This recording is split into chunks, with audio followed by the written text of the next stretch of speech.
Bukan nggak ada sih, mungkin ada, cuman kan Bentar, Gus. iya. Indonesia sudah buta permanen. Oke. Jadi cuman Agus karena masih ada cahaya. Masih ada harapan Ya. untuk itu, masih mau berupaya. Ya, bahkan ya? Agus pikir ya kalau memang udah nggak bisa tanpa operasi pun tutup sendiri. Oke, keberatan. Agus ini seperti boneka. Jadi dia tidak ngurusin bagaimana cara pengobatan matanya, malah ngurusin panggungnya, malah ngurusin orang-orang ketiga yang mendampinginya, malah dibawa ke sana, dibawa ke sini. Yang ada habis waktu. Kapan sembuhnya buat Agus? Nah, tujuan kita ini, donasi ini diadakan untuk menyembuhkan mata Agus. Yuk guys, balik lagi di Ugi Kevin Official bersama saya tentunya Ugi. Nah, kita lanjut lagi dalam kasusnya Agus guys. Berita terbaru hari ini untuk kasusnya Agus seperti apa? Yuk kita langsung simak saja bareng-bareng guys videonya seperti apa. Memang dari awal kan juga digunakan untuk pengobatan. Fakta bahwa dibayarkan untuk bayar utang kan juga ada ya? Iya, kan dari awal kan itu kesalahpahaman. Fokus ke istri Agus sih katanya gitu guys. Tadi bilang apa? Dari awal. Fakta bahwa dibayarkan untuk bayar utang kan juga ada ya? Iya, kan dari awal kan itu kesalahpahaman. Kan dari awal itu untuk pengobatan sama kebutuhan hidup. Kan memang udah dibilang juga di YouTube-nya. Kalau dari awal tahu buat kebutuhan itu mah emang boleh lah ya. Tapi untuk bayar hutang mah semua orang juga nggak mungkin mau ya berdonasi sampai 1,3 M ya. Kalau emang tahu pada awalnya adalah buat bayar hutang guys. Ada YouTube-nya Teteh itu. Jadi kan Agus mikirnya itu waktu itu kan itu merasa uang Agus. Jadi Murni kesalahan, iya, kesalahpahaman itu ya? kesalahpahaman. Terus kan Agus ngerasa Wawa itu udah ngerawat Agus itu dari awal sebelum dapat donasi. Kenapa ya orang nangis ya? Si istrinya.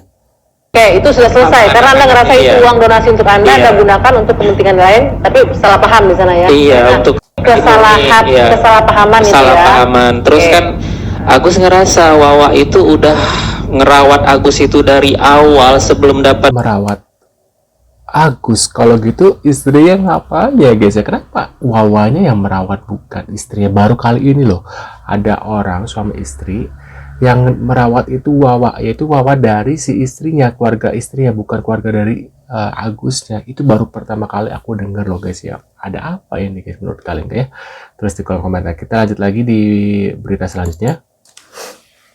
Pak Riki, ini terkait legalitas sudah selesai tadi itu ya, tidak berbadan hukum tapi punya izin begitu ya, walaupun itu harus diklirkan sebenarnya. Nah sekarang terkait dananya, donasinya yang sebelumnya diserahkan ke Mas Agus, tapi kemudian dikembalikan lagi ke yayasan. Ini peruntukannya akan seperti apa? Ini Mas Agus masih mau berobat, uangnya dipegang yayasan, akan diberikan seperti apa prosesnya nantinya?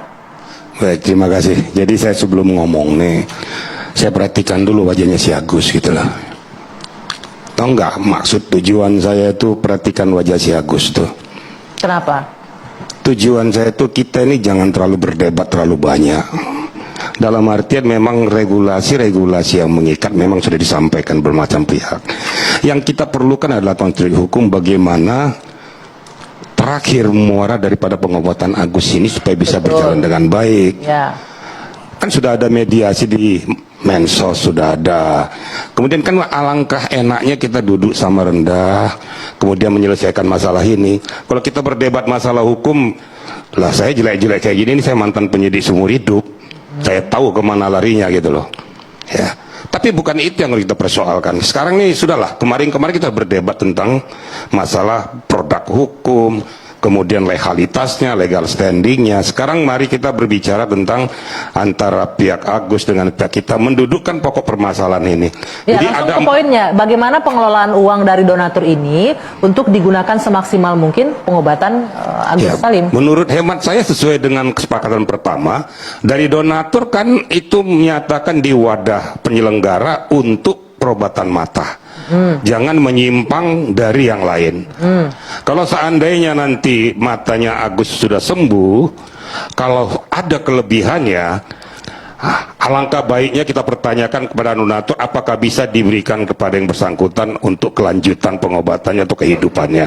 Namun sekarang udah cacat gitu loh. Ayo kita beri empati lah ya, berempati untuk menyelesaikan ini. Jadi inti critical pointnya di situ adalah tujuan utama kita uang tersebut utamakan Oke, untuk sepakat. Udah sampai di sana. Saya ke Bang Jod. Sekarang Lagi ngomong masih proses dipotong. pengobatan Agus akan seperti apa pengelolaan dananya? Jadi gini, Sudah hidup. Ya. Sudah hidup. jadi gini.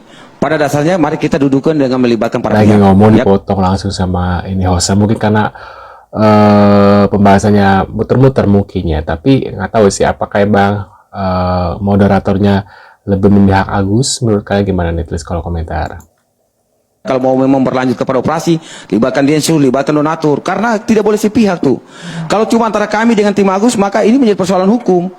Gitu. Kenapa saya bilang persoalan di dalam pasal 53 para pihak khusus pihak ketiga punya hak untuk menuntut pihak yayasan. Kalau memang hari ini mau kita selesaikan. Oh, itu sudah selesai pembahasan kita. Ya. Sekarang ini dananya kan sudah di yayasan. Pertanyaannya apa yang akan dilakukan nih? Mas Agus mau berobat katanya, tapi uangnya Ya, tidak kita dukung, tapi Oke. libatkan pihak lain yang tadi saya bilang, Mbak. Hah? Libatkan donatur, libatkan juga Densus, karena salah satu yang Bener. Sedangkan si Agus pengennya ya pengobatannya itu adalah buat sendiri gitu, jangan ada yang namanya ikut campur orang lain. Jadi kalau misalnya uangnya dipakai buat yang lain pun nggak akan ketahuan gitu loh guys ya. Nah, itu lagi ini ada apa nih orang ini nih ya, si Alvin Lim udah cuci darah tapi entah apa yang di otaknya dia, pansos loh. Dengan Mabes Polri, Dari ya Cenang. saya akan datang ke sana, saya akan cari tahu kasus kamu sebelumnya. Kenapa kok bisa stop? Karena informasi yang saya terima, lu punya oknum orang-orang Mabes. Lu punya oknum Mabes yang membela lu. Ya. Gue mau lihat siapa oknum lu. Gue mau lihat siapa oknum lu di Mabes. Ya. Mau dia jenderal sekalipun akan gue copot nanti. Lu lihat aja. Ya. Lu lihat. Tunggu tanggal Asik. mainnya. Ya. Gue udah copot berapa Asik. jenderal. Lu lihat, lu baca Tempo. Ya. Jenderal Kejaksaan bintang 2 copot. Ya. Jenderal Kepolisian bintang 1 udah beberapa yang copot. Gue copot-copotin di situ. Ya. Jadi, Novi, ya kan, lu kalau mau berbuat kejahatan, kalau lu ketemu lawannya gua, wah lu suwe. Jadi Novi, ya kecuali lu punya resource keuangan yang tidak terbatas, ya, jangan lu coba-coba lawan gua. Ya, jangan lu coba-coba. Ujung-ujungnya lu hancur. Ya, gua kasih lu contoh itu Henry Surya. Henry Surya nyolong 107 triliun. Duit lu sama dia seberapa banyak? Ya, lu pikir lu punya cyber army, lu pikir Henry Surya nggak punya cyber army. Ketika gua serang Indo Surya, cyber army dia lebih gila daripada lu. Ya, lebih banyak. Ya, dan serangan dia tuh lebih intens, bukan cuma lu doang. Lu cuma medsos doang. Ya, yang dimana gua tinggal matiin medsos gua, lu udah nggak bisa ngapa-ngapain. Ya, Henry Surya beda. Dia kirim ormas, dia kirim oknum polisi, ya. Tiba-tiba gue ada lapor polisi, belum apa-apa, udah naik sidik, baru 1 minggu. Wah, hebat. Itu pun nggak menang lawan gue, bos. Dia keluar, 2 minggu kemudian gue jeblosin lagi ke dalam. Ya, gue kasih tahu lu. Ya, jangan lu coba-coba. Ya, lu posisi yang salah, lu sekarang nyolong dan ngerampok uangnya Agus. Segera lu kembalikan. Segera lu punya etikat baik. Ya. Kalau gue udah turun tangan, habis lu. Ya, bukan hanya secara pidana habisnya, secara perdata pun juga akan gue habisin lu. Ya, aset lu kalau lu punya apa juga akan gue habisin di situ. Ya, untuk mengganti apa yang lu colong dari klien gue. Karena kalau perdata nanti bukan cuma materialnya doang, ada yang namanya imaterial. Pendapat kalian gimana nih dalam kasusnya Agus, dan menurut pendapat aku lihat Kang Deddy Kobuzer ini sudah geram ya, sudah bosan, bahkan semua orang juga sudah enak dengan kasusnya Agus guys. Menurut kalian gimana? Terus ke komentar. Terima kasih sudah ada, dan jangan lupa bantu subscribe kami, dan sampai jumpa di video selanjutnya. See you guys.